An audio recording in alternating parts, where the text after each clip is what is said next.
All right, I think we are live. Excellent. Yes, we are live. Hey, everyone. Sorry for the little delay. Still working out kinks with OBS here. I had to re-log in with my YouTube. I don't know why, but it had to have me reconnect it through a different file setting thing. But yes, we are live. Hi, everyone. This is Yissel Missile Productions channel. My name is Steven Yissel, and today we are here to get through some of these pamphlets that are written by Ed Leedskalnin himself. And I did show these on the last stream, but today we will be doing a deep dive into A Book in Every Home, which was written by Ed himself. And I'll just give everyone a few minutes to get in here, because I know this was a little delayed, and I apologize. But good to see you all here.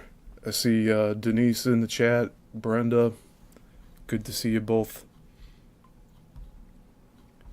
And yeah, stream looks healthy. We have everything looking good. So before we start, I'll just have myself here for a few minutes, and then we will get going. So last part, we have finished this entire book of Coral Castle by Rusty McClure and Jack Heffron. So,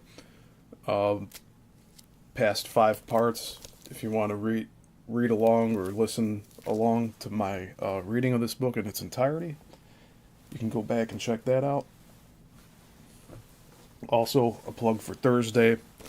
Thursday, we will be continuing the deep dive into the Bermuda Triangle. So this one will be a nice one to check out as well on Thursday. But yeah, we are rolling. We are live. And again, we will be reading from A Book in Every Home, written by Ed himself. You see there, he's holding it in the picture. And has some photos on the back. Just said chill in there, and his... I'm not sure if that was the first one, because everything's a little different. Those trees definitely aren't there anymore if it is the second location where it's currently at now. But alright. I'm going to get the slideshow going.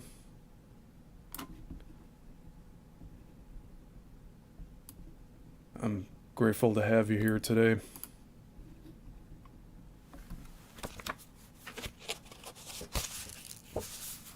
So we do have some, before we start again, we have more photos in this book. So after we turn the cover,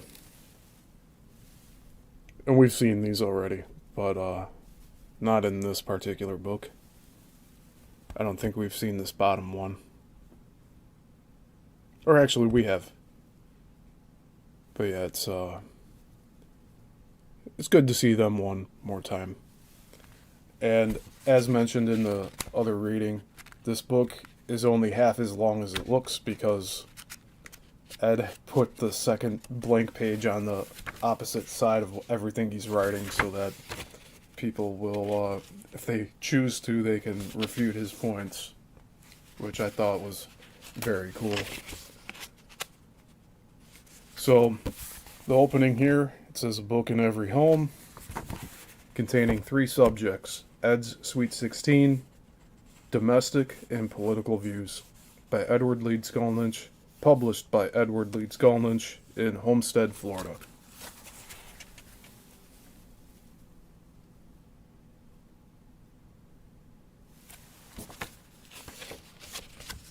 It says copyright 1936 by Edward Leedskalnin.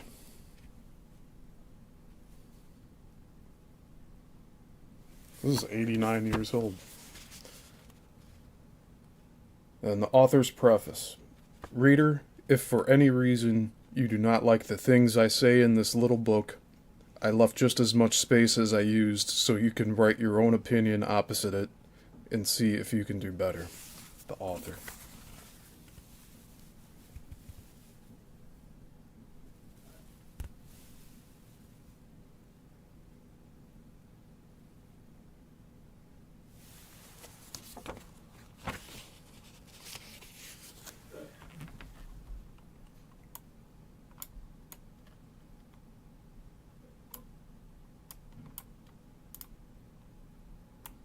Alright, so we will be getting started here.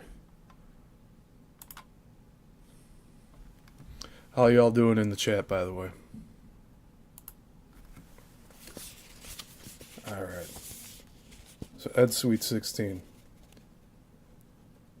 To those more than 15,000 people who have seen Ed's place, I told about Ed's Sweet 16. Now I will tell you why I did not get the girl. In Ed's place, there was a lasting fame for a girl's name, but it would have taken money to put the fame upon her. The trouble was that I did not have the money and did not make enough. That was the reason I could not look for a girl. Now I am going to tell you what I mean when I say Ed's Sweet 16. I don't mean a 16-year-old girl, I mean a brand new one. If it had meant a 16-year-old girl, it would have meant at the same time that I made money for the Sweet 16 while she was making love with a fresh boy. I will furnish all of the love making to my girl. She will never have to seek any from anybody else, for I believe that there is not a boy or a man in this world good enough to be around my girl. And I believe that the other men also ought to have enough self-respect so that they would think that I am not good enough to be around theirs. Anything that we do leaves its effect, but it leaves more effect upon a girl than it does upon a boy or a man, because the girl's body, mind, and all her constitution is more tender, and so it leaves more impressions. And why should one want to be around anybody's else impressions? And that's the way he wrote that. Anybody's else impressions. A girl is to a fellow the best thing in this world, but to have the best one secondhand, it is humiliating. All girls below 16 should be brand new. If a girl below 16 cannot be called a brand new anymore, it is not the girl's fault. The mama is to blame. It is the mama's duty to supervise the girl to keep those fresh boys away. In case a girl's mama thinks that there is a boy somewhere who needs experience, then she herself could pose as an experimental station for that fresh boy to practice on, and so save the girl. Nothing can hurt her anymore. She has already gone through all the experience that can be gone through, and so in her case, it would be all right. But all the blame does not rest on the mama alone. The schools and the churches are cheapening the girls. They are arranging picnics, are coupling up the girls with the fresh boys, and then they send them out into the woods, parks, beaches, and other places so that they can practice in first-degree lovemaking. Now, I will tell you what the first-degree lovemaking is. The first-degree lovemaking is when the fresh boy begins to soil the girl by patting, rubbing, and squeezing her. They start it in that way, but soon it begins to get dull and there is no kick in it. So they have to start in on the second degree and keep on, and then by and by, when the right man comes along, and when he touches the girl, then he touches her like dead flesh. There is no more response in it because all the response has been worked out by with those fresh boys. Why should it be that way? Everything we do should be for some good purpose, but as everybody knows, there is nothing good that can come to a girl from a fresh boy. When a girl is 16 or 17 years old, she is as good as she ever will be. But when a boy is 16 years old, he is then fresher than in all his stages of development. He is then not big enough to work, but he is too big to be kept in a nursery, and then to allow such a fresh thing to soil a girl. It could not work on my girl. Now I will tell you about soiling. Anything that is done, if it is with the right party, it is all right. But when it is with the wrong party, it is soiling. And concerning those fresh boys with the girls, it is wrong every time. Now, how can you find out if I am right? Pick out any girl you want, but do it before she has anything to do with anybody. As soon as she begins to couple herself with somebody. You watch her every day, and someday you will see the girl coming home with a red face. One's face is a window for other people to look in on, and when it turns red, it shows that there was something done that her moral conscience told her should not have been done. It is shocking to imagine that someone else produced that red face to my girl. In such a case, she could not be 100% sweet. As soon as a girl acquires experience, the sweetness begins to leave her right away. The first experience in everything is the most impressive. It should be reserved for the permanent partner. The less of the new experience is left, the cheaper the affair will be. That is the reason why I want a girl the way Mother Nature puts her out. This means before anybody has had any chance to be around her, and before she begins to misrepresent herself. I want to pick out the girl while she is guided by the instinct alone. When I started out in doing things that would make it possible for me to get a girl, I set a rule in my behavior to follow. The sweet 16 had to be a beginner and a likable girl and with a mild disposition. I had to be deserving of her. Everybody's sweet 16 should be so high in one's estimation that no temptation could induce one to act behind her back. I always have wanted a girl, but I have never had one.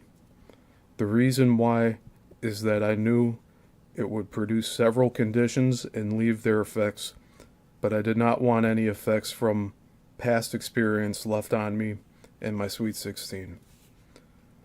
A girl will economize, go hungry, and endure other hardships before she will put on another girl's dress to wear.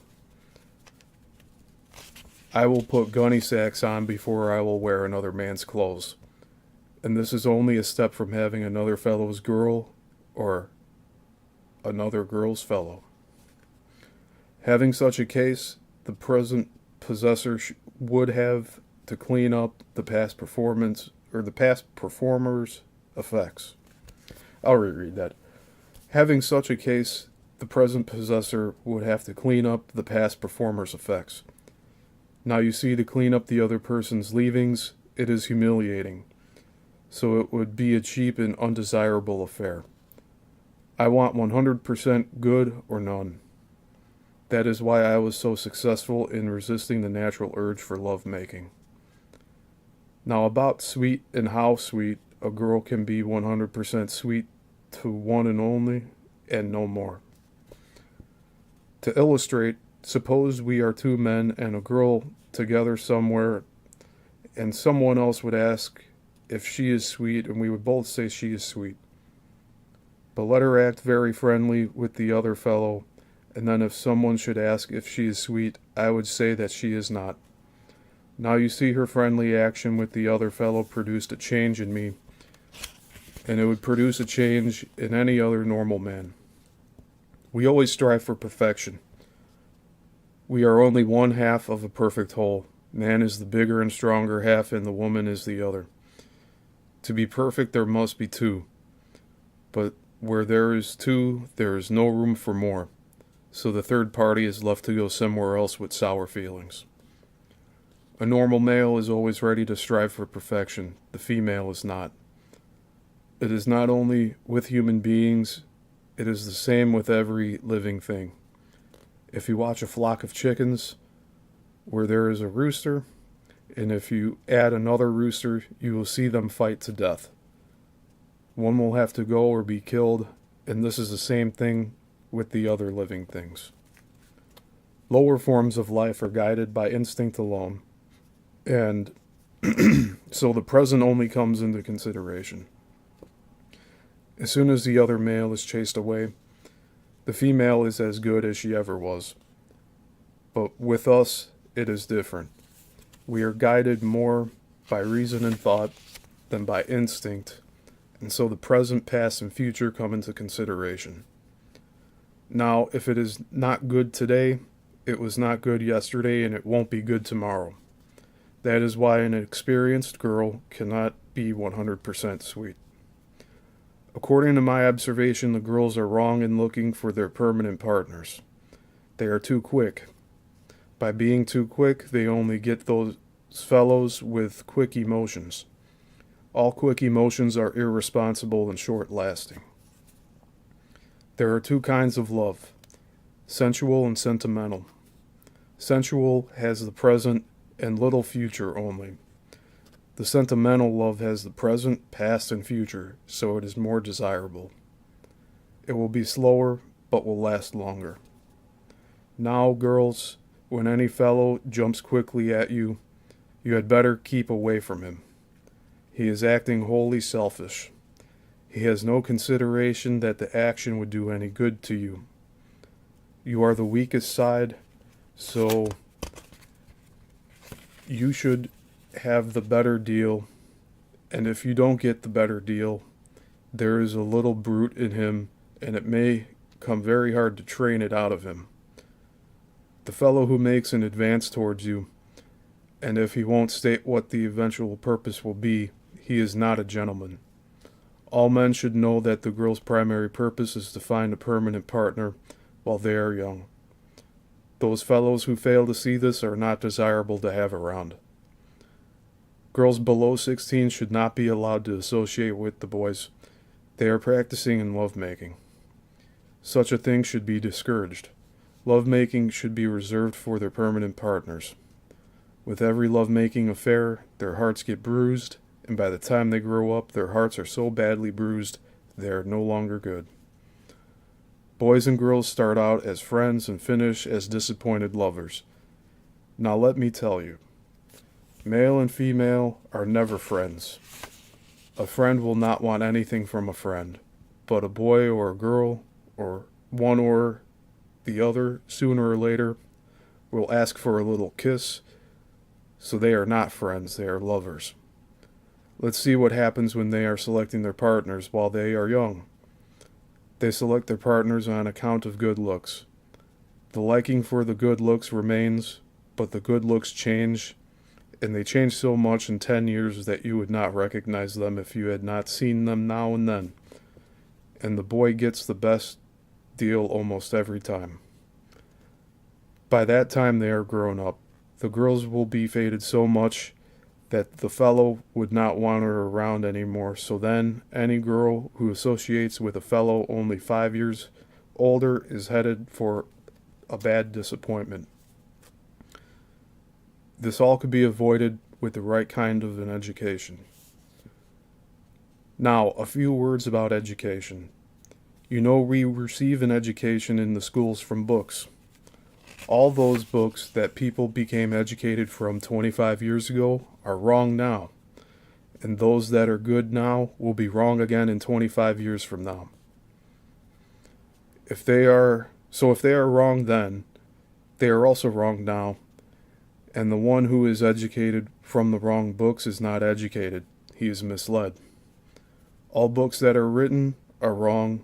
The one who is not educated cannot write a book, and the one who is educated is really not educated, but he is misled, and the one who is misled cannot write a book which is correct. The misleading began when our far distant ancestors began to teach their descendants. You know they knew nothing, but they passed their knowledge of nothing to the coming generations, and it went so innocently that nobody noticed it. That is why we are not educated. Now I will tell you what education is according to my reasoning.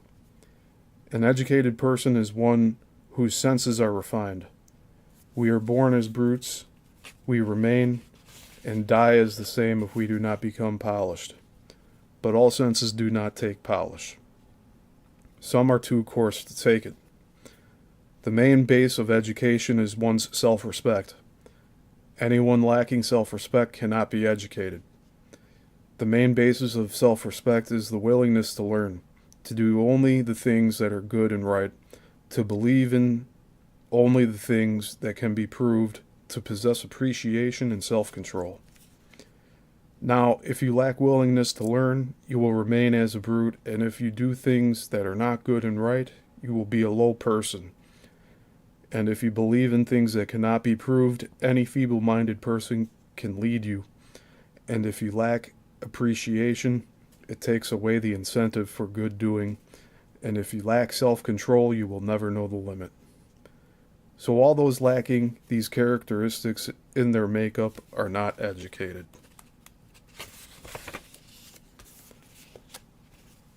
Alright, that was 13 pages so far. Hey Jay, good to see you.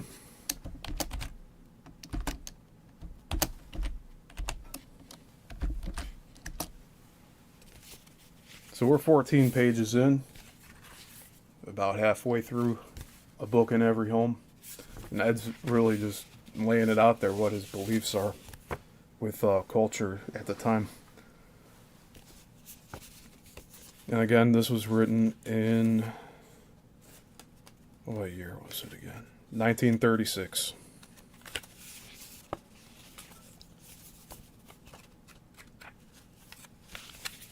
So we're on, I guess it's another chapter. It's called Domestic. So I just thought that was a good breaking point to see how things are doing here. Alright, so let's continue. Domestic. The foundation of our physical and mental behavior is laid while we are in infancy. So the responsibility of our shortcomings rests upon our mothers and fathers, but mainly upon our mothers. Today, I myself would be better than if...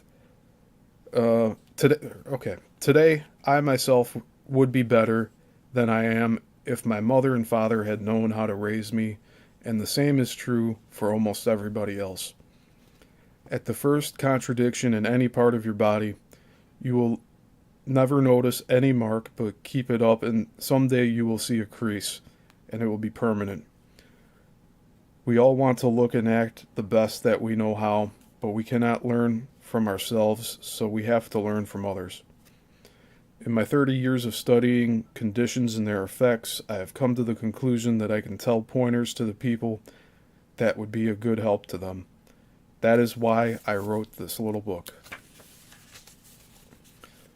To accomplish good results, the mothers will have to keep good watch on their darlings until they acquire the natural ambition to shine. And the girls should be more carefully watched than the boys, because the girl's looks are her best asset and should be cultivated. Don't raise the girls too big by overfeeding them and too curved by neglect. People who want to shine will always have to restrain themselves, because if they don't, their actions won't be graceful. Even when one's looks are good, if he abandons restraint, the performance won't be good. It is more likely that the person himself won't notice, but others will. The first thing I notice about other people is if there is something wrong, and if it could be improved, and the same must be true about other people noticing my defects and neglects. To correct those neglects, somebody will have to point them out, but to do it directly will not do, because they would think you are mean. That is why I want to point out the defects and neglects in this book. The most striking neglect that comes to my attention is when one is smiling. A smile is always pleasing if it is regulated, but without restraint, it is not. When smiling, the teeth only should be shown. As soon as you show the gums, it spoils the good effect. When showing the gums, you are doing triple harm. First, the gums never look good. Second, you are making two big creases in the side of your mouth. And third, your lips come too wide apart. Especially should a girl be careful not to show too abnormally big mouth. Girls should do nothing that would impair their best looks. I have seen moving picture stars, public singers, and others with their mouths open so wide that you would think the person lacks refinement. But if they knew how bad it looks, they would train it out. No doubt they have practiced before a looking glass, but a looking glass does not show such an enormous opening, because while they are looking at the looking glass, they are under restraint, and so they really don't know how it looks when they are not watching themselves. In a looking glass, you will never notice all your neglects and defects. They have to be pointed out by somebody else. It is painful to hear other people pointing out our neglects and defects, so do not entrust your friends to do it. Your friends may not always be your friends. The best way is to leave that to your own family. Your mother and father will do nothing to embarrass you. Your mother will do it better, and it should be started while one is still a baby. The first thing the mother should do is to watch the baby's mouth so it is not hanging open. The mouth, by hanging open, stretches the upper lip, and when kept open while growing, then when fully grown, the lips will not fit together anymore. Mothers should keep close watch on their children's behavior. As soon as they notice some action and contradiction that is not graceful, they should correct it immediately, because their actions leave their effects. To small children, it doesn't matter how ugly they look, but when they are grown up, the good looks will be the best thing, and when one with a disfigured face cannot be satisfied with oneself. And one with a disfigured face cannot be satisfied with oneself. The foundation for one's best looks will have to be laid while one is small. A graceful smile is pleasing, but if it is not perfect, its pleasing effect is marred. To obtain better results, don't make the smile too big by opening the mouth too wide, drawing the lips over the gums, or drawing one side of the lip more than the other, or drawing both lips to one side and have them twisted. Children should not be encouraged to smile too much. Smiling in due time will produce creases in the sides of their mouths. It would be better to save the smiles till they are grown up. Children, while they are growing, should be watched closely. They are stretching their mouths with their fingers and are jamming two big objects in their mouths and making two ugly faces. All those actions should be forbidden for their future's sake. Eyes should be trained to look in the middle between both lids, never through the forehead. If this is done, it will produce creases in the forehead. When the lids of one eye are more narrow than the other, it should be trained out and equalized. In case one leg is shorter and one shoulder lower, they can be disguised so that other people would not notice it. In walking, the toes should be carried a little out. By carrying the toes out, one can walk better. Shorter steps would make the walking more graceful, and those who stoop over higher heels would help to keep the body more erect. Girls should take smaller steps than boys. By taking smaller steps, the body would not jump as much up and down or swing from side to side. Mothers should study the other people's children and then pick out the best model from which to train their own child. Everybody should be trained not to go out anywhere before somebody else has examined them to see if everything is all right. It would save many people from unexpected embarrassment. All right. So now we are on to, I guess would be the unofficial third chapter. It's titled Political. And we will just continue here. Political. Before I say anything about the government, let's establish a base for reasoning. All our ideas should produce good and lasting results, and then anything that is good now would have been good in the past, and it will be good in the future, and it will be good under any circumstances, so any idea that does not cover all this broad base is no good.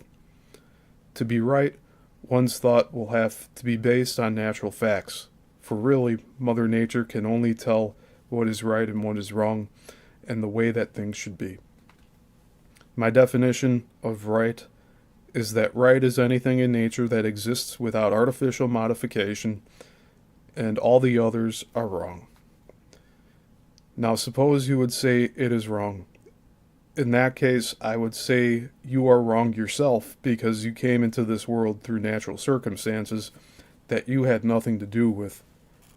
And so as long as such a thing exists as yourself, I am right and you are wrong. Only those are right whose thoughts are based on natural facts and inclinations.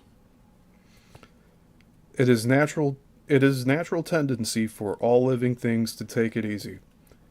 You watch any living thing you want to, and you will see that as soon as they fill up, they will lie down and take it easy. The physical comfort, the ease, that is the only thing in this world that satisfies. It cannot be overdone, and it is the real base of all of our actions.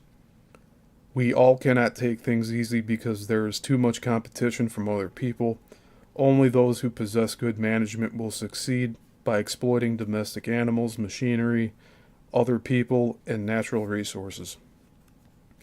Everything will have to be produced that is consumed, and to those who have to produce the things themselves, they are consuming the easy days are not coming to them. Hold on, I'll reread that.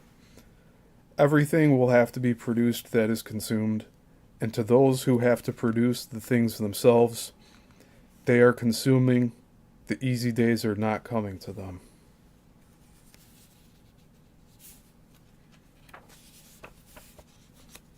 So I understand why some people say this is written a little bit just disjointedly, but it's all good.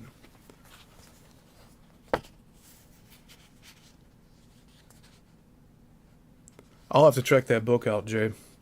Jay said this kind of reminds me of a book called The Importance of Living by Lin Yutang. It's one of your favorites. It's awesome. Yeah, I'll have to look that up.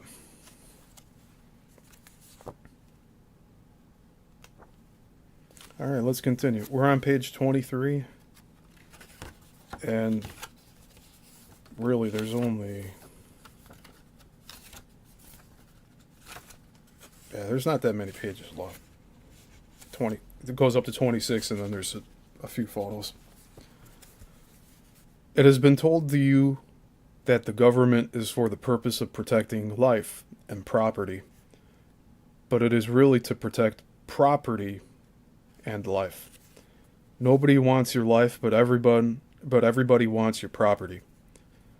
In international dealings, when an army conquers the land, they don't want the people, they want the physical property, and so do the thieves and the bandits. They want your money and property, and if you will submit peacefully, they won't harm you. Now you see, nobody wants you, they want your property. So really the property is the one that needs the protection and not you. You are the protector yourself. Government to be lasting will have to be just.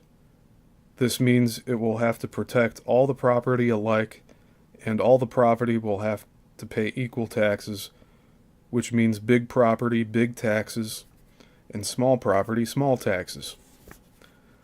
Government cannot exist without taxes, so only those who pay taxes should vote, and vote according to the taxes they pay. He's getting into some risky political talk here.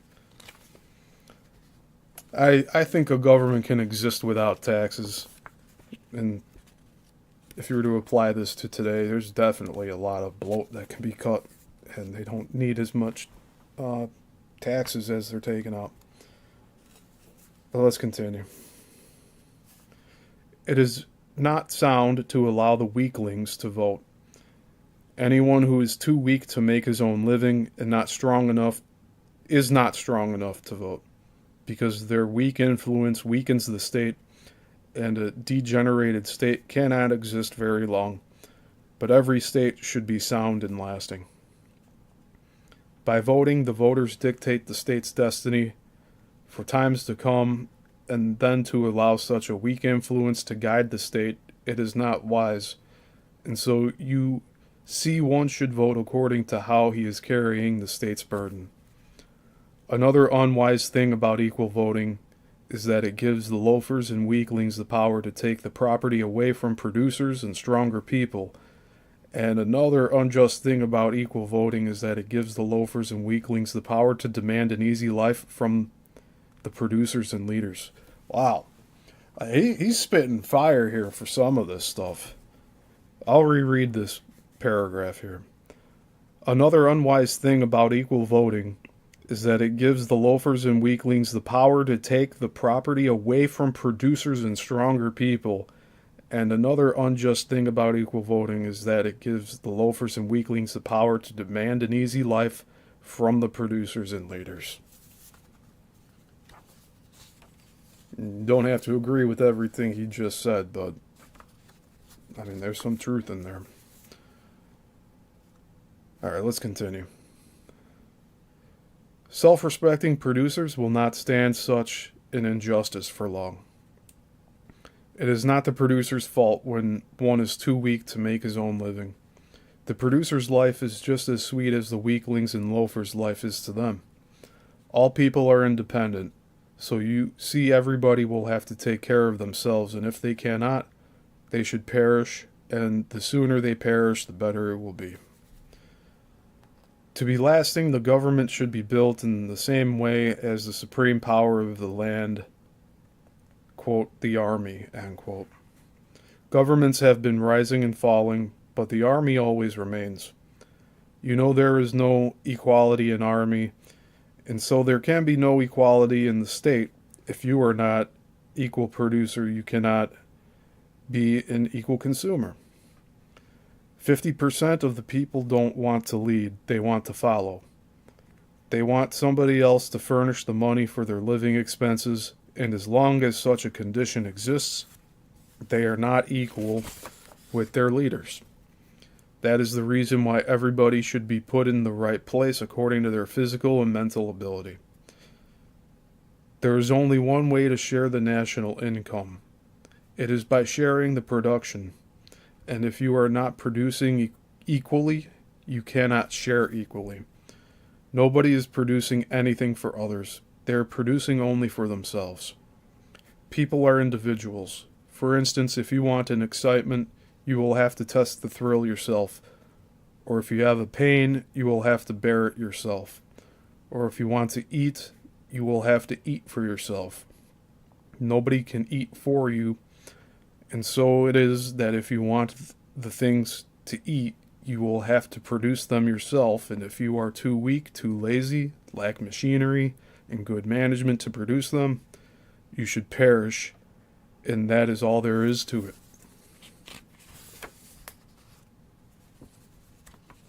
Wow. And that's it. So there's a photo here.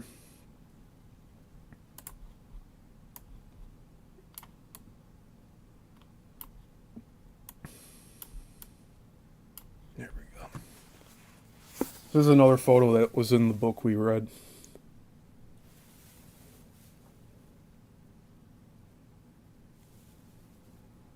I'll read the caption below real quickly here.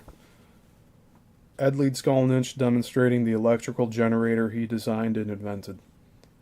It was his only source of power for his radio and experiments.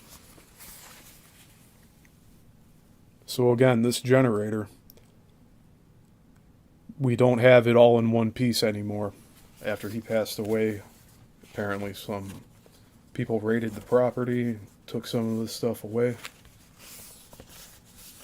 Alright, so next page, I'll read this here. It says Statistics of the Coral Castle of Florida. The Coral Castle of Florida is the finest example of massive stone construction in the United States.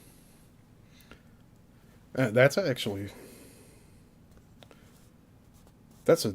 very bold statement there. And you see how the importance of this structure has carried over. It's still relevant today. The Coral Castle of Florida is the finest example of massive stone construction in the United States. A study of the immense sizes and weights of coral rock excavated, moved, and used in its construction, in comparison with those used in many of the famous works around the world, establishes it as an authentic wonder of the world. The fact that it was accomplished entirely by one man makes it all the more remarkable. Together there are approximately 1,000 tons of coral rock used in the construction of the walls and the tower alone. A stupendous achievement for one man, unequaled in all history. In addition to over 100 tons of coral rock were used in the carvings of the artistic objects throughout the entire park. Okay, I'll get back to showing these photos I took. Didn't mean to just have my face down while reading that for you. All right. South and west walls. There are 65 sections of stone weighing a total of approximately 420 tons, or an average of 6.5 tons each in these walls. East wall.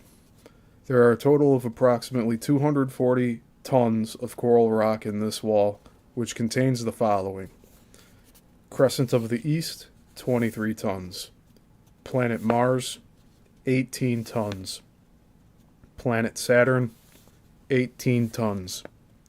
Obelisk, 28.5 tons.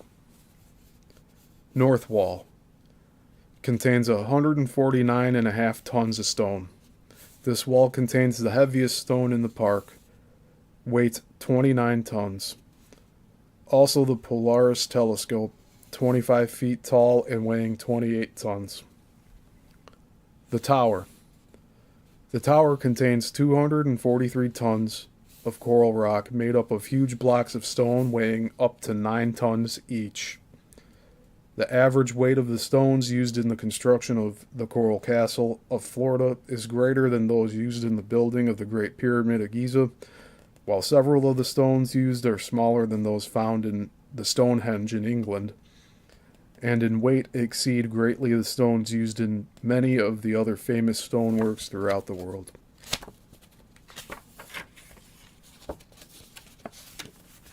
All right. And we just have one more photo left in this book, and it's on the very last page.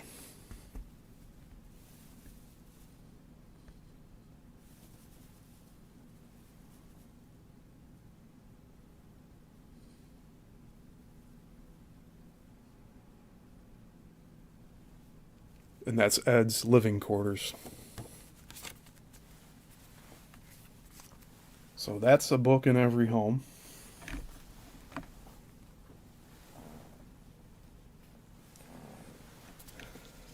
And we're only at 44 minutes. That's great. So now I think we will move on to the next one here.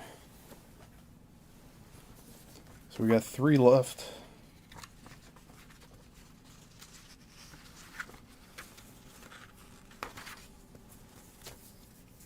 Yeah, we got 3 left here. We have Mineral, Vegetable, and Animal Life by Ed. We also have Magnetic Current by Ed.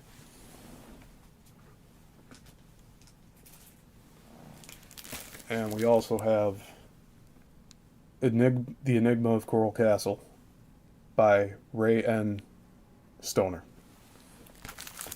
I think we'll keep this for next time. But I do want to jump into one of these or both of these. If we have the time here.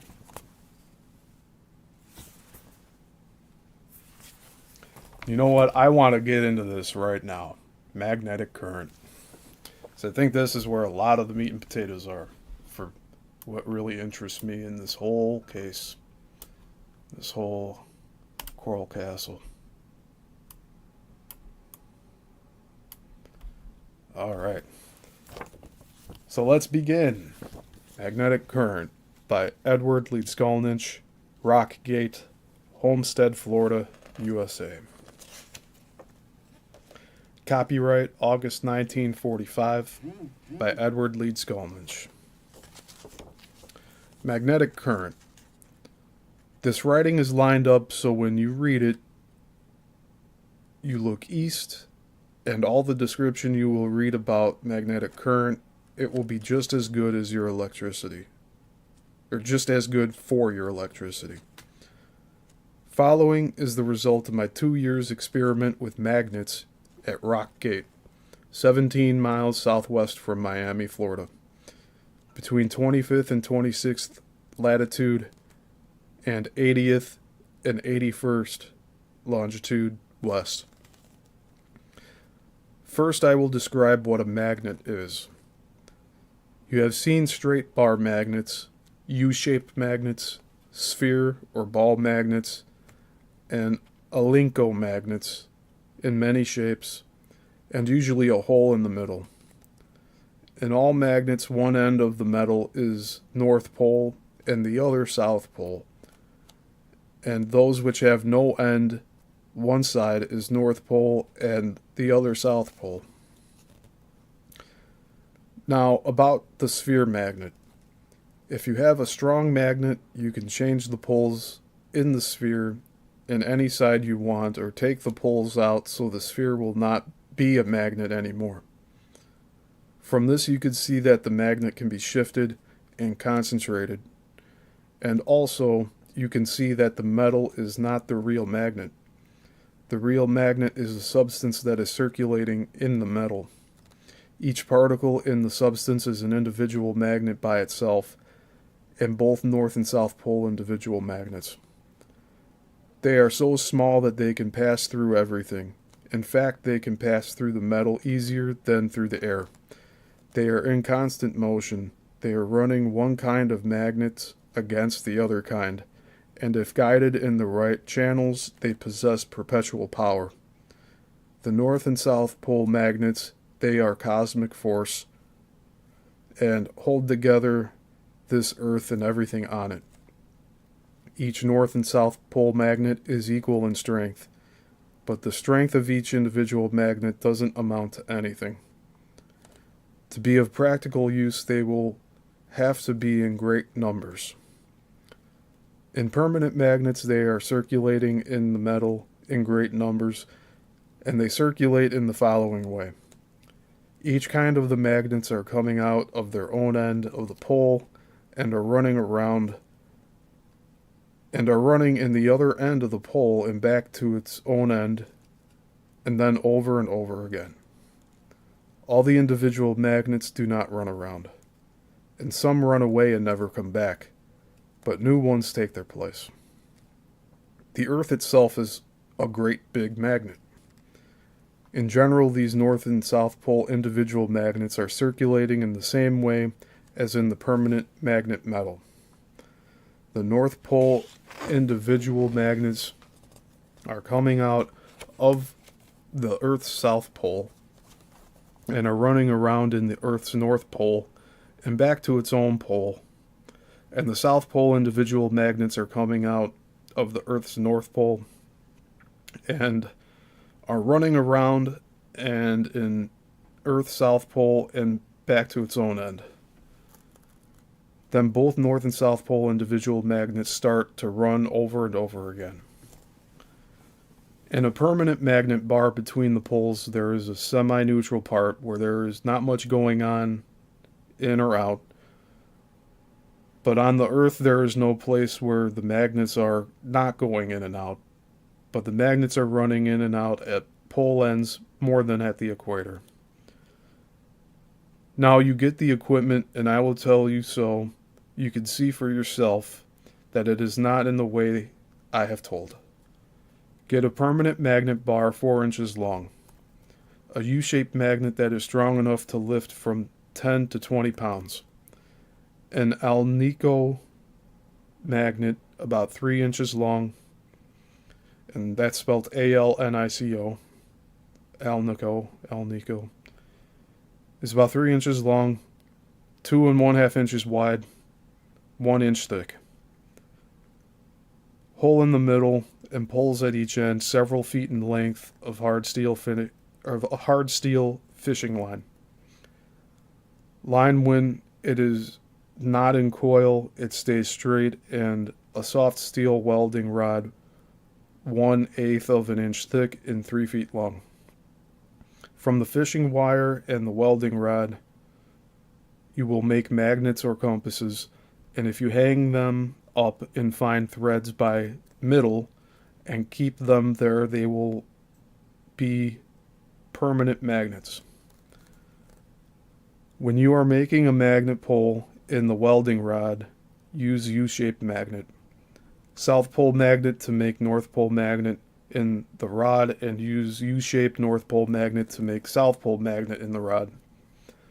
You can drag the magnet over the rod from end to end, but never stop in the middle. If you stop in the middle, there will be an extra pole, so it will not disturb the magnet circulation. Use iron filings to test the rod if there is any magnets in the middle. And if there is, the filings will clink to it. Then drag the permanent magnet over the rod and it will take it out. To take the magnet out from rod ends, approach or touch the rod end with the same kind of magnet that is in the rod by dipping the rod's ends in iron filings. You will see how it works. Break 3 pieces of steel. Break 3 pieces of the steel fishing line, just long enough to go in between the 2 poles of U-shaped permanent magnet. Put them endwise between the 2 poles and take them out. Hang one by middle with fine thread and hang it up in east side of the room where there is no other magnet or metal around.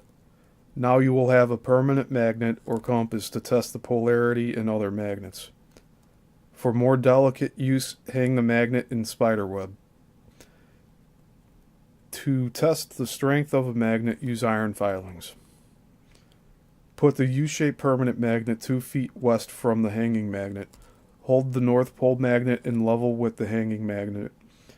Then you will see that the South Pole of the hanging magnet is turning to you and the North Pole magnet away from you.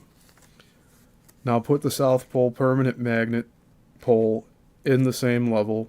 This time North Pole magnet will turn to you and the South Pole magnet away from you. This experiment shows 2 things. One, that the magnets can be sent out in straight streams, and the other, whatever kind of magnets you are sending out, the other kind of magnets are coming back to you.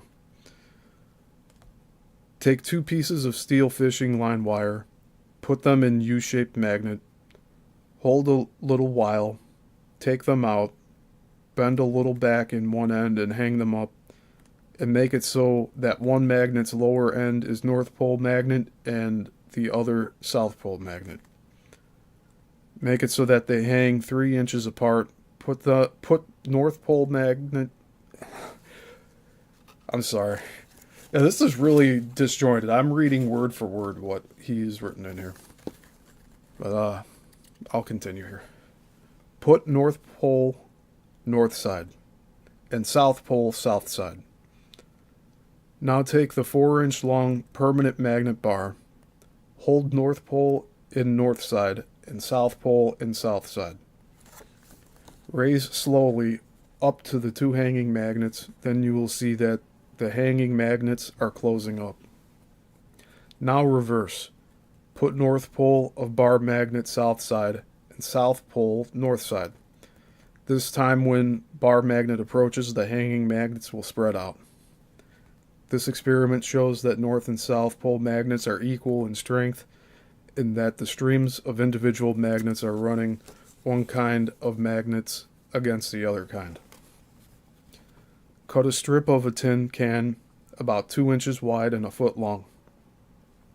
Put the north pole of the U-shaped magnet on top of the strip and dip the lower end in iron filings and see how much it lifts. Now put the south pole on top and see how much it lifts. Change several times, then you will see that the north pole lifts more than the south pole. Now put the north pole magnet under the iron filing box and see how much it pushes up. Now change, put south pole magnet under the box and see how much it pushes up. Do this several times, then you will see that the south pole magnet pushes up more than the north pole magnet. This experiment shows again that on level ground the magnets are in equal strength. Now take a 3-foot long soft steel welding rod. It is already magnetized as a permanent magnet. Hang it on a fine thread so it is in level. Now measure each and you will see that the south end is longer. In my location at Rockgate, between 25th and 26th latitude and 80th and 81st longitude west, in 3-foot long magnet, the south pole end is about a 1/16 of an inch longer. Farther north it should be longer yet, but at equator both ends of the magnet should be equal in length. In Earth's south hemisphere, the north pole end of magnet should be longer. All my hanging magnets are compasses. They never point to the Earth's magnet pole, neither to the geographical pole. They point a little northeast. The only reason I could figure out why they point in that way is looking from the same geographical meridian the north magnetic pole is on. The south magnetic pole is 115 longitudes west from it. In rough estimation, the Earth's south magnetic pole is 260 miles west from the same meridian the Earth's north magnetic pole is on. That causes the north and south pole magnets to run in northeast and southwest direction. My location is too far away from the magnet poles, so all my magnets are guided by the general stream of individual north and south pole magnets that are passing by. Now I will tell you what magnetic current is. Magnetic current is the same as electric current, is a wrong expression. I'll reread that. Magnetic current is the same as electric current is a wrong expression. Really, it is not one current. They are two currents. One current is composed of north pole individual magnets in concentrated streams, and the other is composed of south pole individual magnets in concentrated streams. And they are running one stream against the other stream in whirling, screw-like fashion, and with high speed. One current alone, if it be north pole magnet current or south pole magnet current, it cannot run alone. To run, one current will have to run against the other. Now I will tell you how the currents are running when they come out of a car battery and what they can do. Now get the equipment. First, put a wooden box on floor, open side up. Cut 2 notches in the middle so you can put a 1/8 of an inch thick and 18-inch long copper wire across the box. You see, copper is being introduced here. I'll continue. Put the wire one end east, the other west. Stay yourself west. Put car battery south side of the box, positive terminal east, negative terminal west. Get 2 flexible leads and 4 clips to fit the battery and the bare copper wire. Connect the east end of the copper wire with positive terminal. Clip the west end of the copper wire with the west side flexible lead. Leave the connection with negative terminal open. Break 2 pieces of the steel fishing line 1 inch long. Put each piece by middle across the copper wire, one on top of the copper wire and the other under. Hold with your fingers. Now touch the negative terminal with the loose clip.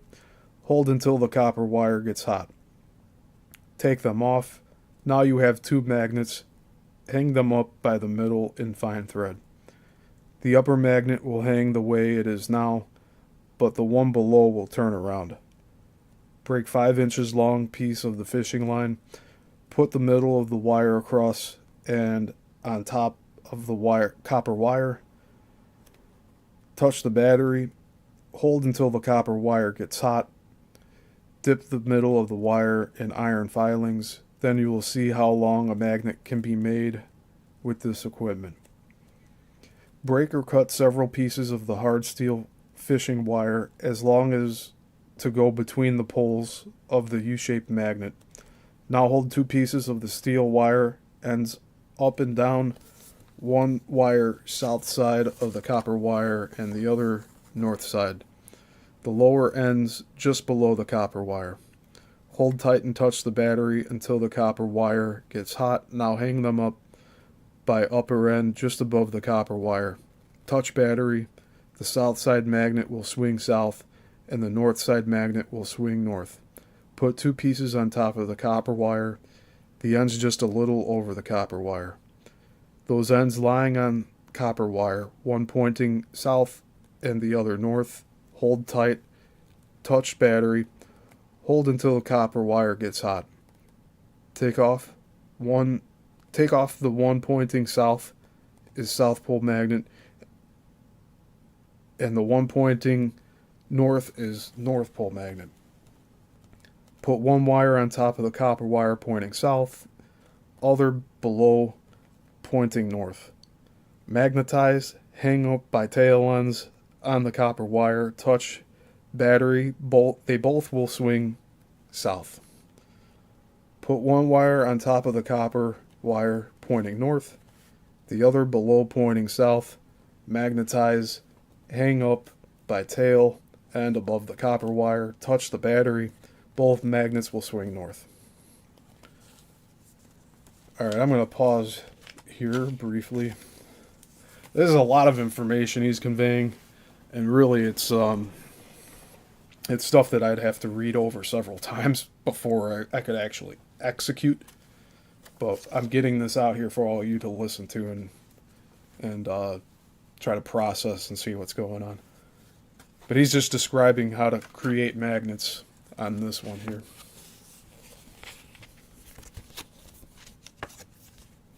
So, yeah, let's continue.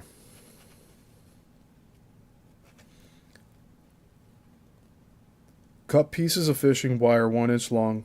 Put them by the middle on top and across the copper wire. Hang tight, touch battery until the copper wire gets hot.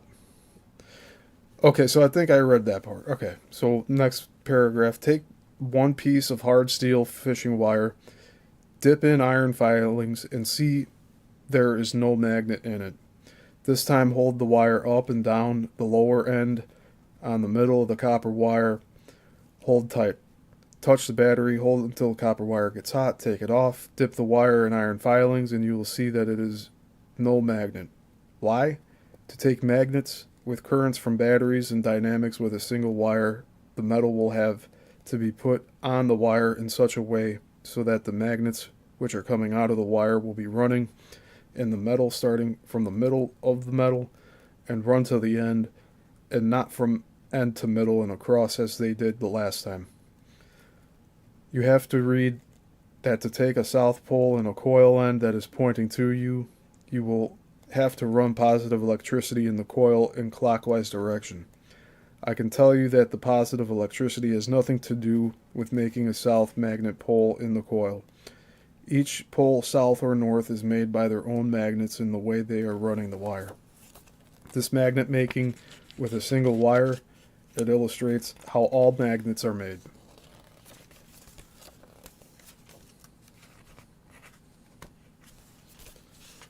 In a car battery, the North Pole magnets run out of positive terminal and South Pole magnets run out of negative terminal. Both kinds of magnets are running one kind of magnets against the other kind and are running in the same right-hand screw fashion. By using the same whirling motion and running one kind of magnets against the other kind, they throw their own magnets from the wire in opposite directions. That is why if you put a magnet metal across the copper wire, the one end is North Pole and the other end South Pole. Get 4 pieces of wire, size 16, 6 inches long, 2 copper and 2 soft iron. Bend one end of each wire back so the clips can hold it better. Use copper wire first. Put both wires in clips, connect with battery, and have the wire ends square. Now put the loose ends together and pull them away. Then you will notice that something is holding you back. What is it? They are magnets. When you put the ends together, the North and South Pole magnets are passing from one wire to the other, and in doing it, they pull the wire ends together. Now put the soft iron wire in the clips, put the loose ends together, and pull them away. This time the passing magnets hold the wire ends together stronger. Put the ends together many times, then you will see which wire gets red first, and which will make the bigger bubble in the end. And watch the little sparks coming out from the bubbles. Stretch the bubbles out while they are in liquid form. Then you will see in the bubble that something is whirling around. Those little sparks you see coming out of the bubble, they are not the magnets, but the magnets are the ones which throw the sparks out of the bubbles. When all the magnets that are in the wire, if they cannot pass over to the other wire, they are expending the bubble and running out of it and carrying the metal sparks with them. When the bubble is cool, break it up, and you will see the space left where the magnets were in. Get 2 pieces of lumber, 1 by 6 inches, a foot long. Nail them together so that one lies flat on the floor and the other on top, the edges up and down. Cut a notch in the end in upper piece, 4 inches deep and as high as to hold a piece of wood or brass that would hold needle points in ends, and have a hole in middle to hold the 3-foot magnet. Balance the magnet good so it would stop on its right magnetic position. Now put the car battery south side positive terminal east and negative terminal west. Connect the east end of the copper wire with positive terminal and connect the west end of the copper wire with the west side lead.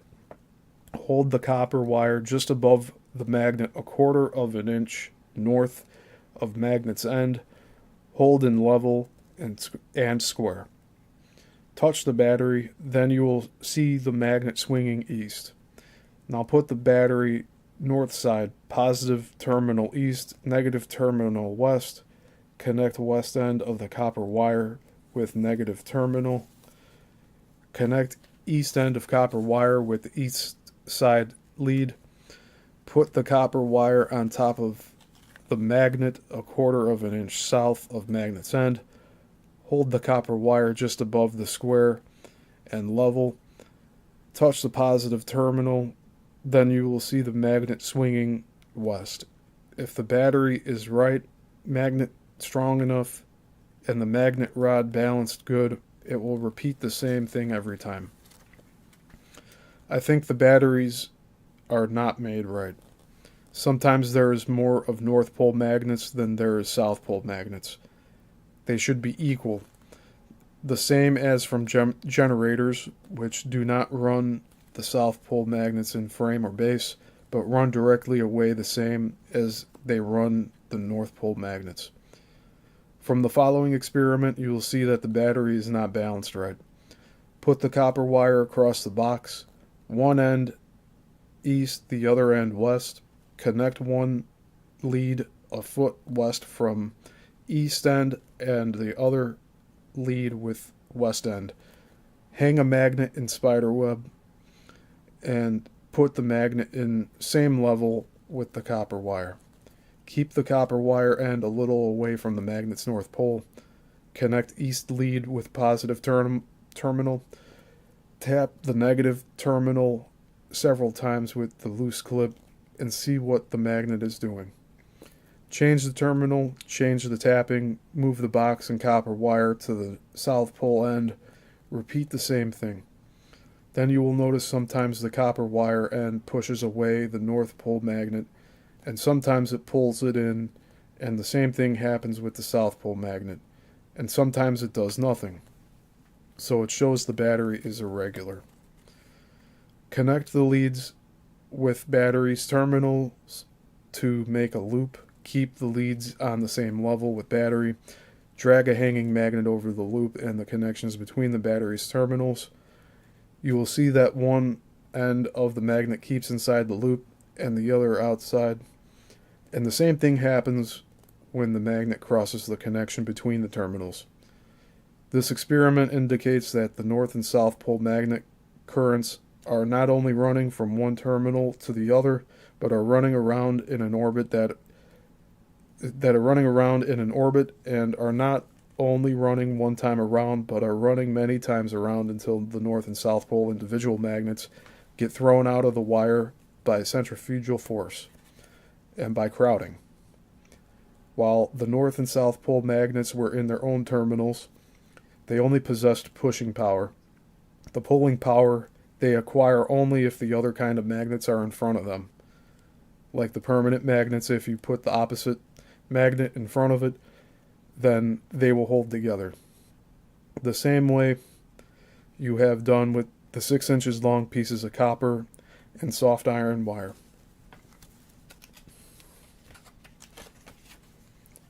From the experiment with the car battery, you can see the south principle, how permanent magnets are made by north and south. Or you could see the principle, how permanent magnets are made by north and south. North and south pole individual magnet currents running in a single wire from battery. How did the magnets get in there? As I said in the beginning, the north and south pole magnets, they are the cosmic force. They hold together this earth and everything on it. Some metals and non-metals have more of the magnets than others. The north and south pole magnets have the power to build up and take down. For instance, in welding, the magnets take the welding rod down and put it on the welding. In electroplating, they put one metal on the other. And if you burn a metal too much in an electric furnace, the metal will disappear in air and just vaporize. How we doing? We're almost done with this wordy explanation of magnets here.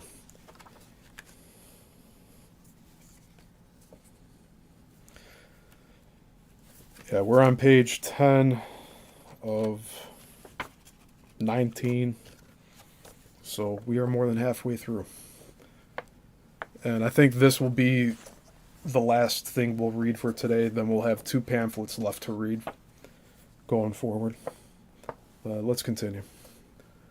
The north and south pole magnets were put in the car battery by a generator. When the north and south pole magnets went in the battery, they built up a matter that held the magnets themselves, and later on the acid takes the matter in parts and separates the magnets and sends them to their own terminals. And from there they come out. In other batteries, the acid takes the zinc in parts and sends the north pole magnets to positive terminal and holds the south pole magnets by itself for negative terminal. When the connections are made, the magnets will come out of the battery and will come out of the zinc will last. See, that some of these sentences are just very deconstructed. When the zinc is gone, the magnets are gone too. The same is true if you put iron and acid and some other metals. for the other terminal, and when the connections are made, the magnets will come out of the battery, but when the iron is gone, the magnets are gone too.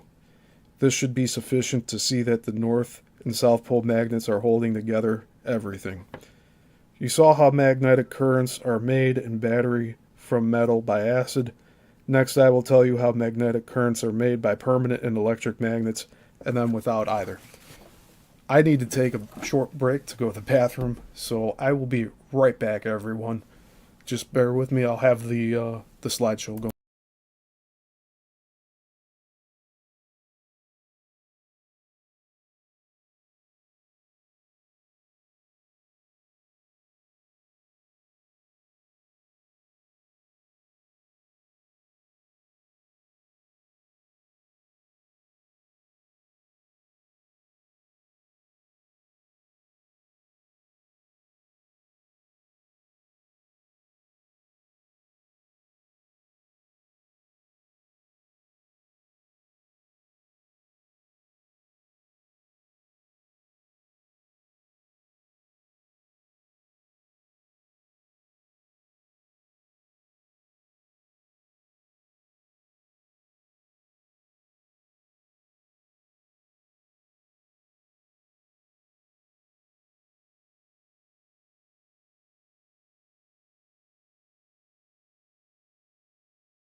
Alright, everyone, I'm back. Thanks for bearing with me.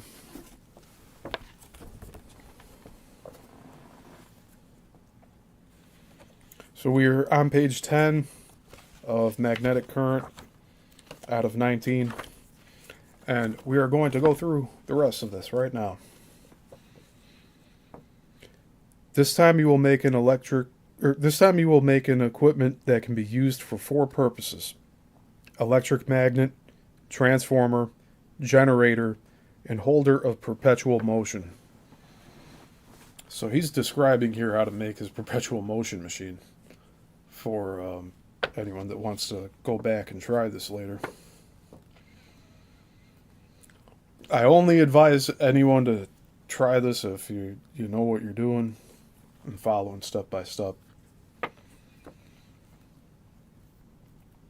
Bend iron or soft steel bar 1 1/2 inch in diameter. Bend in a U shape, each prong a foot long and 3 inches between the prongs. Make 2 spools from brass or aluminum 6 inches long and big enough for the bar to go in. Wind 1,500 turns of insulated copper wire, size 16, on each spool. Put on as close to the bend as it will go. Connect the battery with the coils so that each current is running in both coils at the same time, and so that one end of the bar is north pole and the other south pole. Now you have an electric magnet. This time, the same thing will be a transformer. It will not be economical. It is only to show how a transformer works. Wind a coil of 1,500 turns with insulated copper wire, size 18, on a spool less than 3 inches long, so that 1.5 inch square iron rod can go in easy. Get 2 rods, one 3, the other 6 inches long. If possible, have them from laminated iron. Get 2 radio blue bead 6 to 8 volt light bulbs. And I'll reread that. Get 2 radio blue bead 6 to 8 volt light bulbs. Now connect 1 light bulb with the 3-inch coil. Put the coil without a core between the loose ends of the iron prongs. Connect the 6-inch coils with battery. Leave negative terminal open. Tap the negative terminal. Then you will see the wire inside the light bulb turn red. Put iron core in the coil's hole. Tap the battery. This time it will make light. Why did it not make just as much light the first time? The battery put just as much magnet in those iron prongs the first time as it did the last time. But as you see, the coil did not get the magnets. Now you see the soft iron has a lot to do to make magnetic currents. Magnetic currents, or if you want to call it electric current, make no light. We only get light if we put obstructions in the light bulbs. In the light bulbs, the wire is so small that all magnets cannot pass through easily, so they heat the wire up and burn and make light. If the wire in the bulb had been as large inside as it is outside, then there would be no light. Then those individual magnets which are in the coil would dissipate in air. Both north and south pole individual magnet currents which came out of the car battery and went in the transformer were direct currents, but the light in the bulb was caused by alternating currents. Have in mind that always there are 2 currents. One current alone cannot run. To run, they have to run one against the other. You transformed currents in kind. I will tell you how to transform currents in strength. To make higher voltage, you wind the coil with smaller wire and more turns and half. Alright, let me reread this. To make higher voltage, you wind the coil with smaller wire and more turns. And to have less voltage, wind the coil with bigger wire and less turns. The difference now is that this transformer makes alternating currents from direct currents, and the power line transformers using alternating currents to make alternating currents in this transformer. The iron prong ends remain the same magnet pole, but in power line transformers, the magnet poles alternate. In power line transformers, the currents only are in motion, and in this transformer, the currents are in motion, and you are too. Now about the generator. In the first place, all currents are alternating. To get direct currents, we have to use a commutator.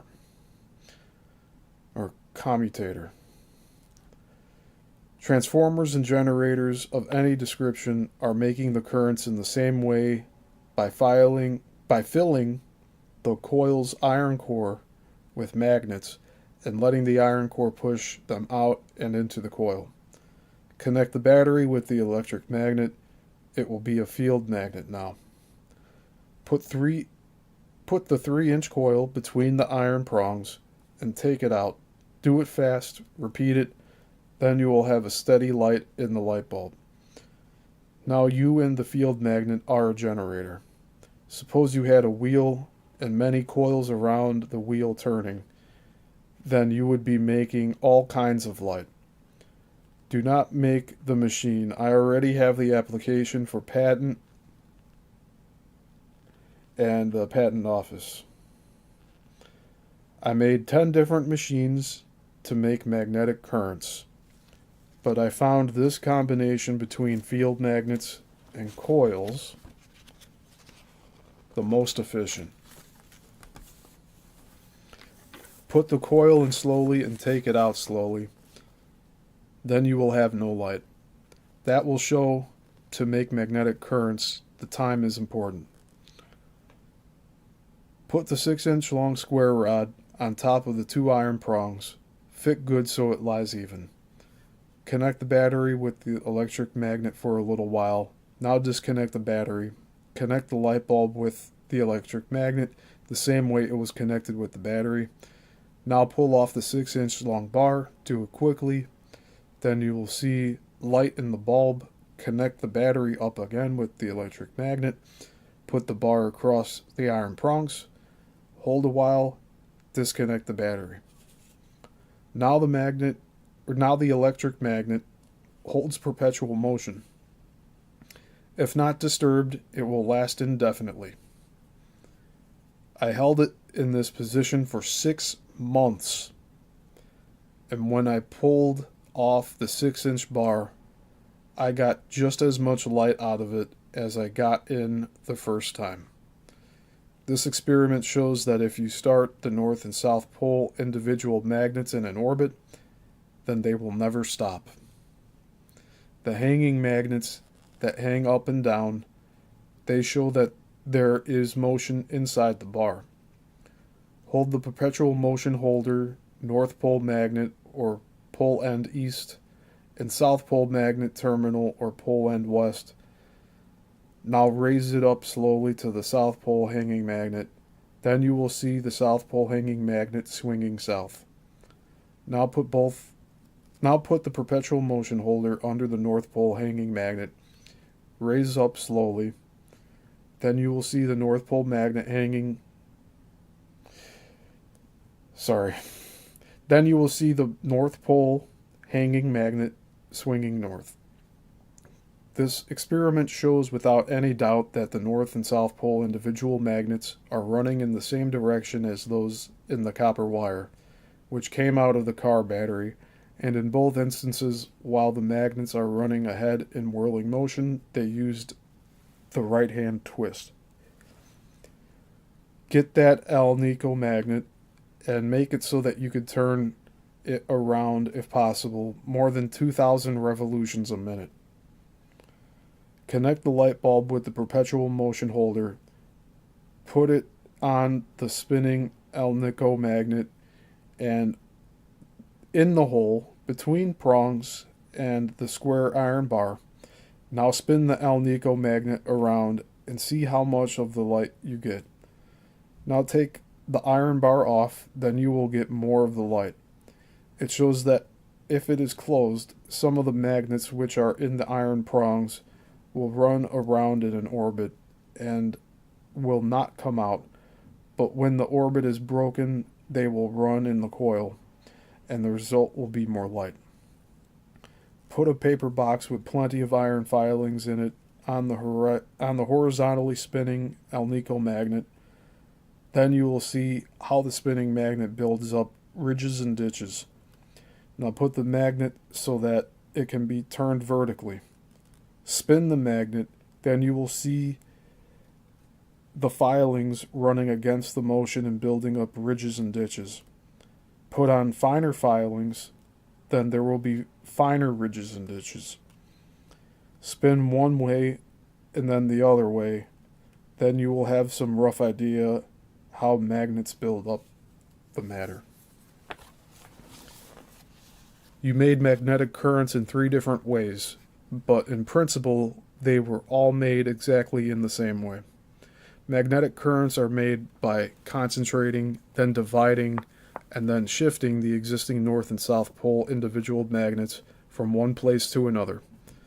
Now I will illustrate how my best machine is doing it.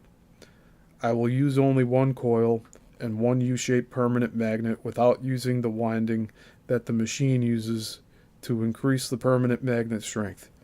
If you had a permanent magnet that the coil you use in the electric magnet would go in between the prongs of it, then that would be good to demonstrate, but if you have not, then use the same one you have. Get an iron core, the same dimensions as in the 3-inch coil, but long enough to go between the permanent magnet prongs. When the same number of turns and connect with the light bulb.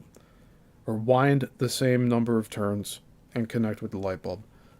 Fasten the U-shaped permanent magnet very good. Bend up, prongs down, North pole north, south pole south. Now push the coil through the prongs from west to east. Do it fast, then there will be light in the bulb. Now push the coil and stop in middle, and then push again. This time you will have two lights while the coil went through the magnet prongs only once. You had two lights in the first time also, but you did not notice they came in quick succession. When you push the coil's middle up to field magnets middle, the currents ran in one direction, and when you pushed the coil away from the field magnet's middle, the currents reversed, then ran in the other direction. That is why you got two light flashes while the coil passed through the field magnet only one time. Here is the way in which the north and south pole individual magnet currents ran while you pushed the coil from west to east through the field magnet. Take the core out of the coil, wind one layer of wire on the core, and make it so that the north side of the winding wire's end points east and south side of the winding wire's end points west. You see that? These are very disjointed sentences, so it's going to sound a little weird. I'll reread that one. Take the core out of the coil, wind one layer of wire on the core, and make it so that the north side of the winding wire's end points east and the south side of the winding wire's end points west.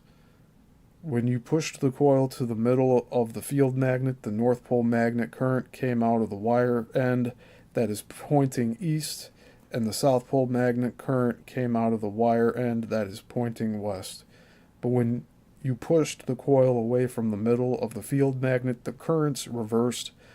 Then north pole magnet current came out of the coil's wire end that is pointing west, and south pole magnet current came out of the coil's wire end that is pointing east. With the same winding, if the north pole field magnet had been south side and the south pole field magnet north side, then the running of the currents would be reversed. When currents reverse, they reverse the magnet poles in the coil. Every time when the coil is approaching the field magnets, the currents which are made in the coil during that time are making magnet poles in the coil's core ends, the same as those field magnet poles they are approaching, but during the time the coil is receding, those currents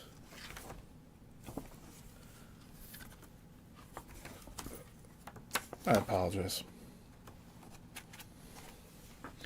But during the time the coil is receding, those currents are making the coil's magnets poles opposite to the field magnets they are receding from. While you have the small coil handy, I will tell more about magnets. Run south pole magnet current in the wire end that points west, and north pole magnet current in the wire end that points east. Now north end of the coil is south pole, and south end of the coil is north pole. Now run north pole magnet current in west end of the wire and south pole magnet in east end of the wire. This time the north end of the coil will be north pole and the south end of the coil will be south pole. You made the 1-inch long magnets with a single wire, but if you had the same size of wire in a coil, you now have and would put a bigger steel bar in the coil, then you would have a bigger and stronger magnet. But to make a stronger magnet yet, you would have to wind more layers on top of the coil that you have now. When you were making the small magnets with a single copper wire, you wasted too many north and south pole individual magnets. You only got in the steel wire very small part of the magnets that came out of the copper wire. You are still wasting the north and south pole magnets.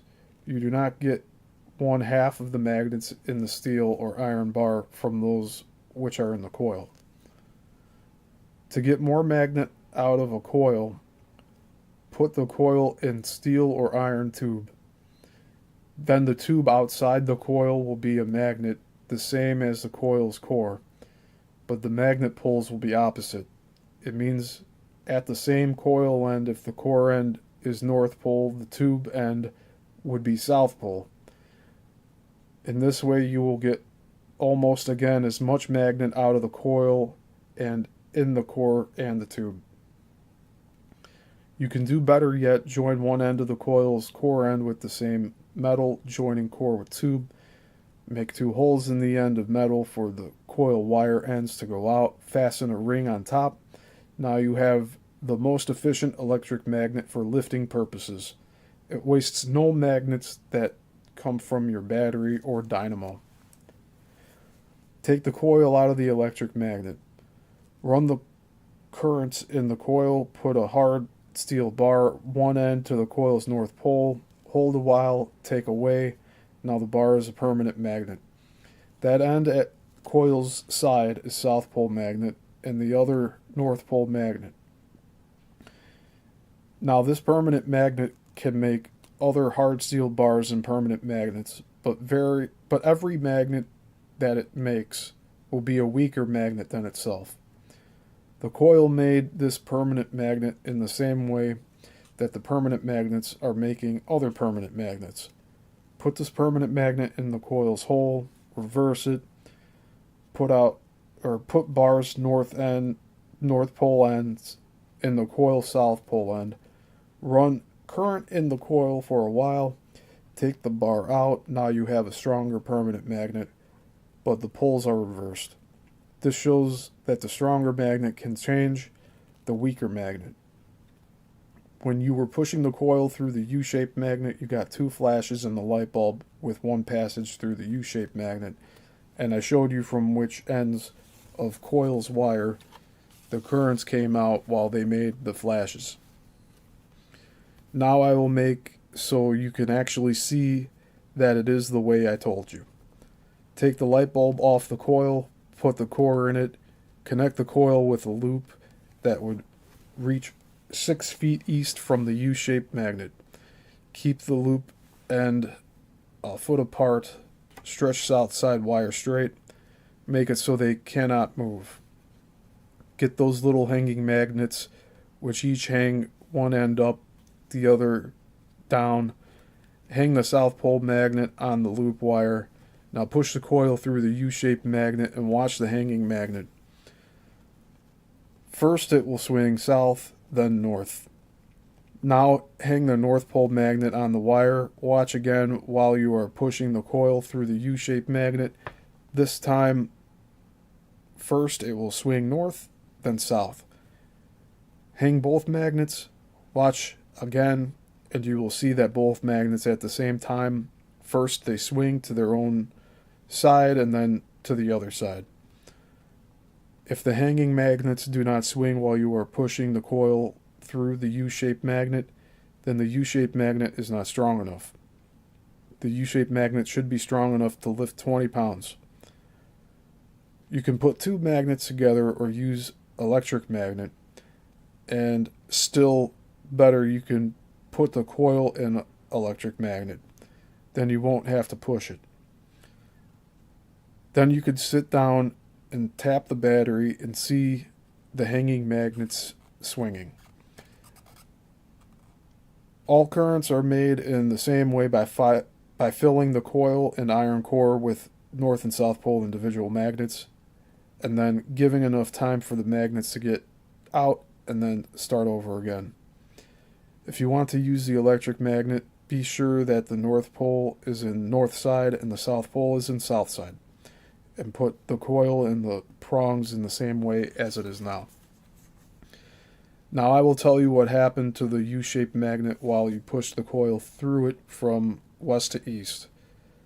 Set up the 3-foot magnet so it can turn. Put the coil with core in it in the U-shaped magnet. Now approach the 3-foot magnet's south pole with the U-shaped magnet's north pole, or U-shaped magnet's south pole. As soon as the 3-foot magnet begins to move, you stop and mark the distance. Take the coil away, approach again as the 3-foot magnet begins to move away. Then stop and mark the distance. Then you will see how much strength the U-shaped magnet lost while you were pushing the coil in and halfway out of the U-shaped magnet. The U-shaped magnet was losing its strength up to the time it began to break away from the iron core. But during the time the U-shaped magnet broke away, it regained its strength. The breaking away from the iron core recharged the U-shaped magnet, then it became normal again, and ready for the next start.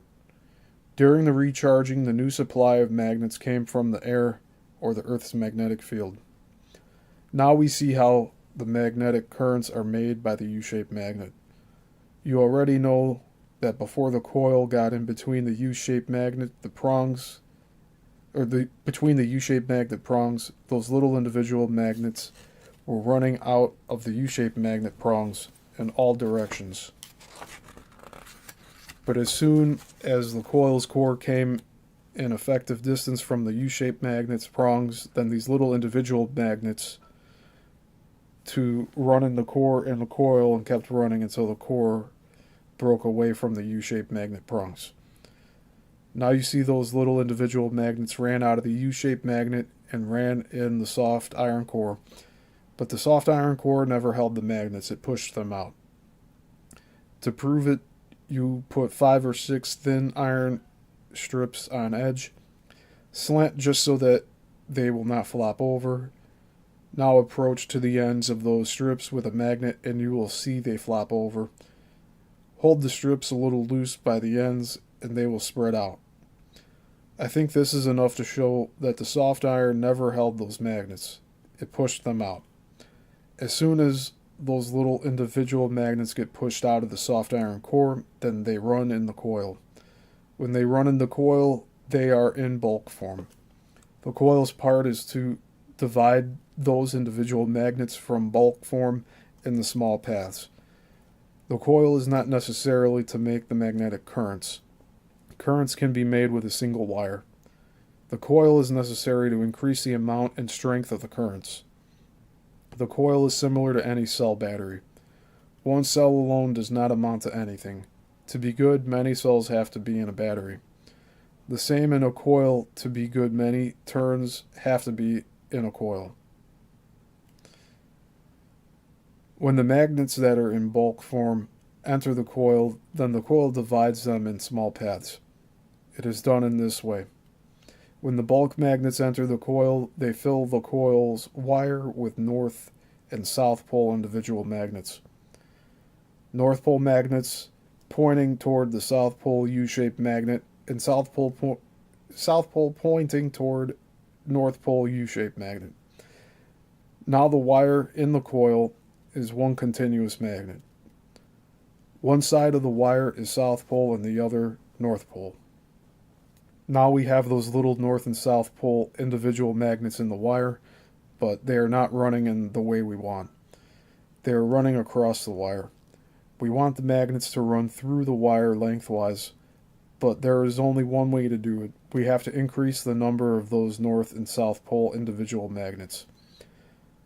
To do it, the coil will have to approach and enter the U-shaped magnet, but when the coil reaches the middle of the U-shaped magnet, the limit is there, so the running of the currents stop. In the core and the coil, there is plenty of those little magnets, but they stopped to run through the wire lengthwise. Now they only run across the coil's wire.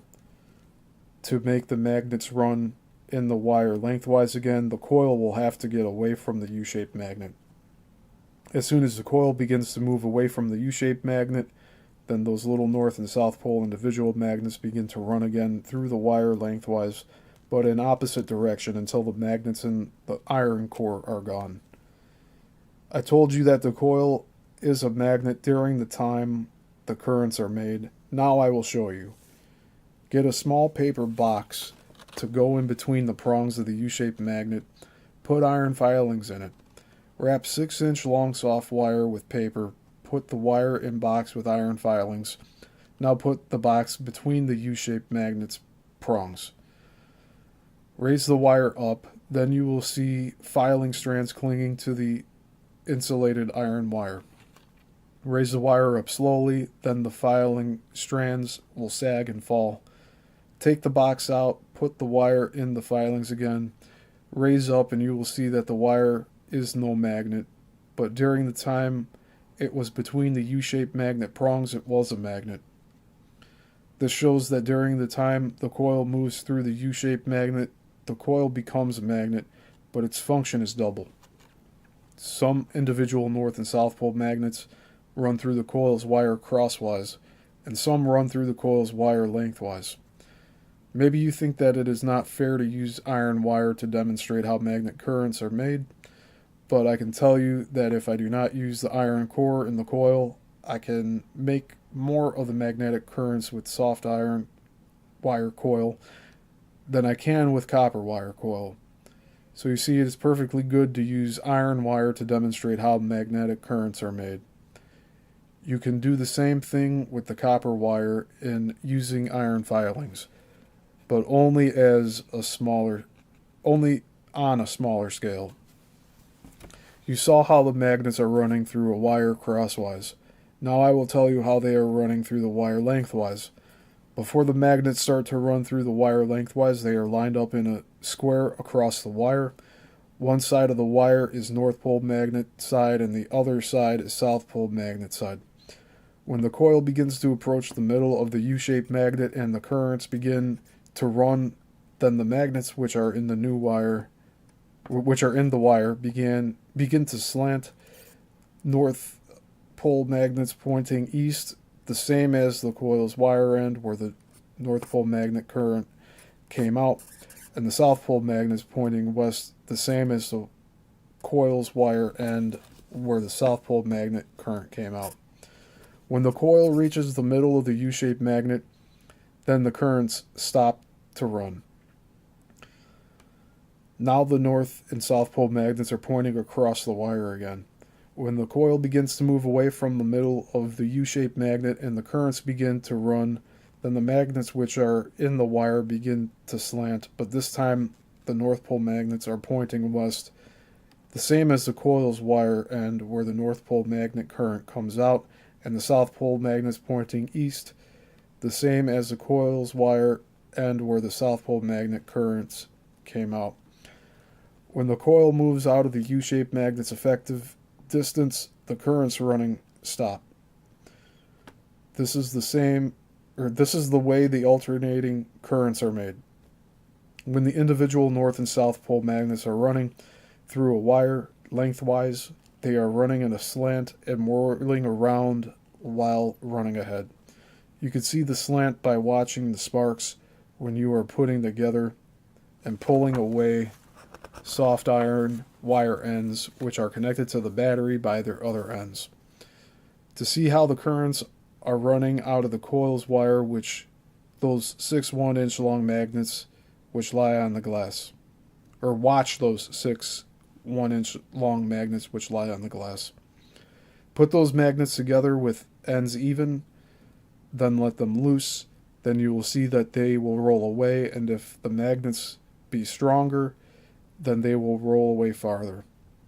This is the way the North and South Pole individual magnets are running out of the coil's wire lengthwise.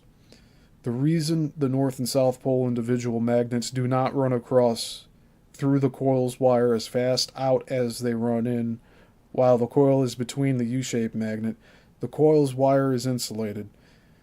There is an airspace around every wire, and as it is known that the dry air is the best obstruction for the magnets to go through, and as you know, the coil is well insulated so the damp air does not get in. It is well known that it is many times easier for the magnets to run in metal than in air. Now you see when the magnets run in the wire, they hesitate to run out of the wire across the same way as they came in. So more of the new magnets are coming in the wire crosswise than they can get out crosswise. So they get pushed out through the wire lengthwise. Now you know how the alternating magnetic currents are made. You have been wondering why alternating currents can run so far away from their generators. One reason is between every time the currents start and stop, there is no pressure in the wire, so the magnets from the air run in the wire, and when the run starts, there already are magnets in the wire which do not have to come from the generator. So the power line itself is a small generator which assists the big generator to furnish the magnets for the currents to run with. I have a generator that generates currents on a small scale from the air without using any magnets around it. Another thing, you have been wondering how a U-shaped permanent magnet can keep its normal strength indefinitely. You know the soft iron does not hold magnets, but you already have one that holds it. It is the perpetual motion holder. It illustrates the principle how permanent magnets are made. All that has to be done is to start the magnets to run in an orbit, then they will never stop. Hard steel U-shaped magnets have a broken orbit, but under proper conditions it is permanent. I think the structure of the metal is the answer. I have two U-shaped magnets. They look alike, but one is a little harder than the other. The harder one can lift 3 pounds more than the softer one. I have been tempering the other steel magnets and have noticed that the harder the steel gets, the smaller it becomes.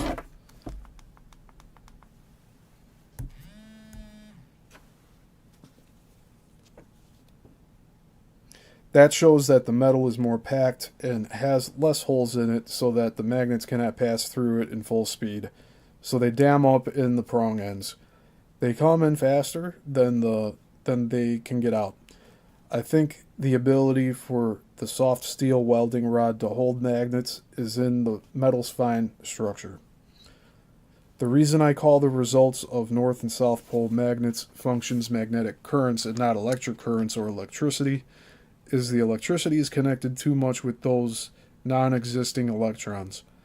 If it had been called magneticity, then I would accept it.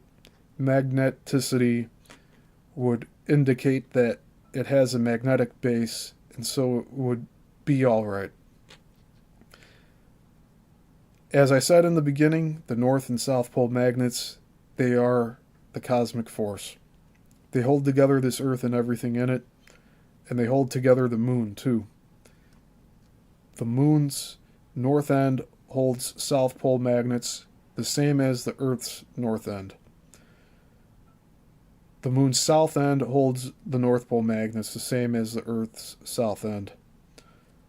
Those people who have been wondering why the moon does not come down at...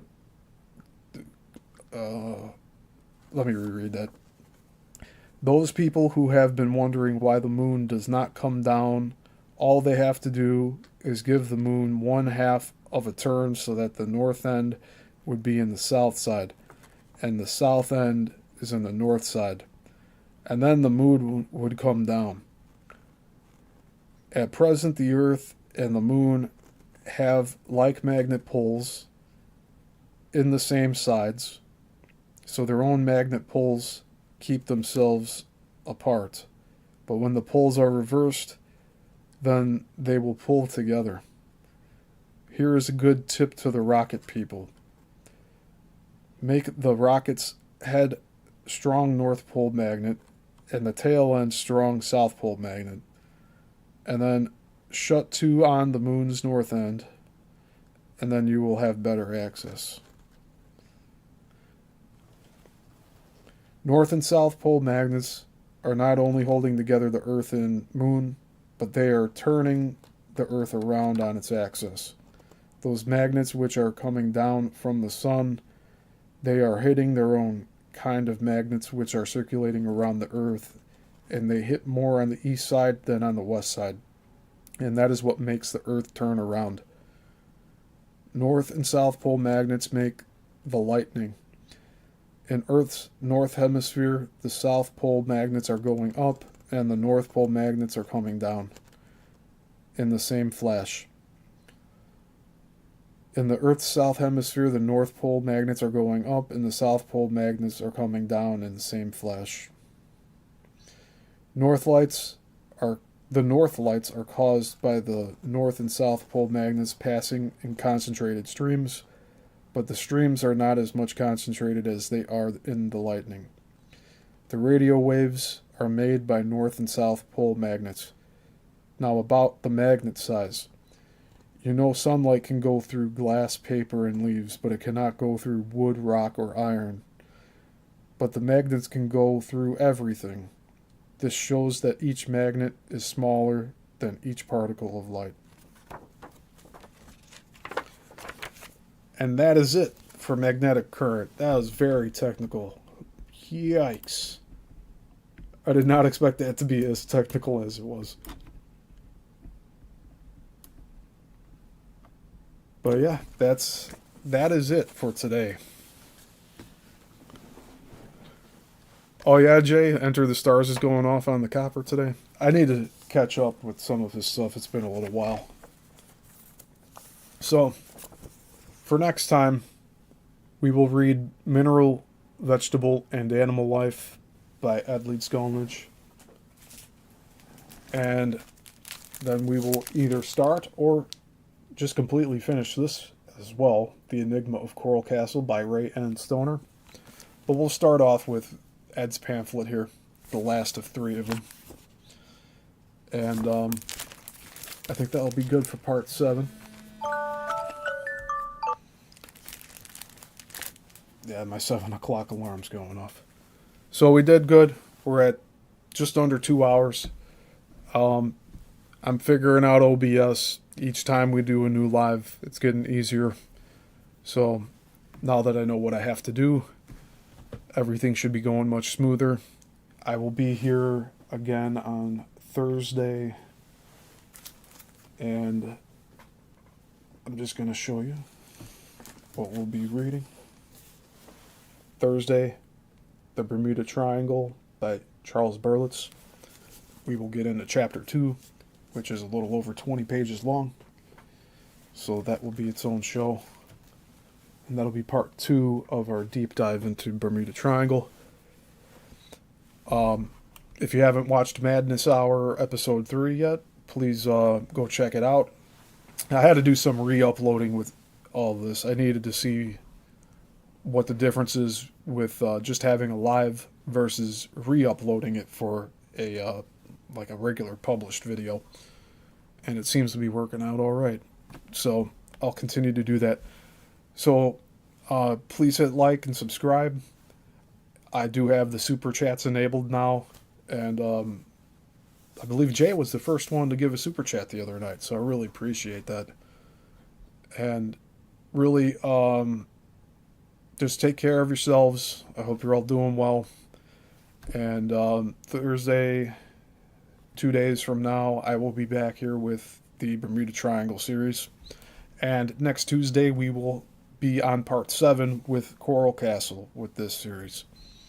And hopefully we could wrap it up within 2 hours. That would be kind of cool. And that way we'll have 7 parts instead of 8. But if we have to split it up, we will. This was very technical today. Thanks for hanging in, everyone. And yeah, until the next one, class dismissed.